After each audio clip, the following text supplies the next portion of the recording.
ভোর হতে না হতেই সাইকেল নিয়ে বেরিয়ে পড়েন সাঘাটা উপজেলার এই তরুণীরা। অজপাড়া গাঁয়ের স্কুল কলেজে পড়ুয়া ছাত্রছাত্রীদের তাৎক্ষণিক ইমেইল, ফেসবুক বা টুইটার অ্যাকাউন্ট খুলে দেন।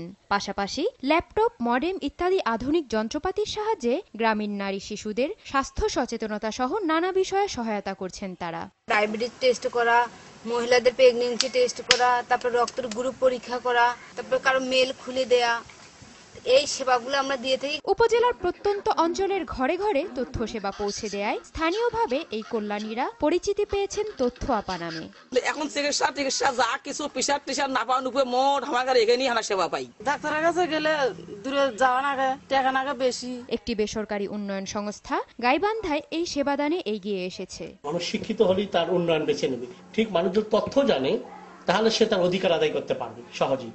এই জন্যই মনে করেছি যে সাধারণ মানুষজন তথ্য অধিকার আইনটা সম্পর্কে জানুক এবং তথ্য কোথায় গেলে এই সুবিধাগুলো পাবে, সেই কারণে এই প্রজেক্টটা নেওয়া। হতদরিদ্র মানুষের কাছে প্রয়োজনীয় তথ্য ও স্বাস্থ্যসেবা পৌঁছে দিতে 2010 সালে সাঘাটা উপজেলায় গড়ে তোলা হয় মেয়েদের এ দলটি, যারা প্রত্যেকেই স্থানীয় বিভিন্ন কলেজের শিক্ষার্থী। সময় সংবাদ, গাইবান্ধা।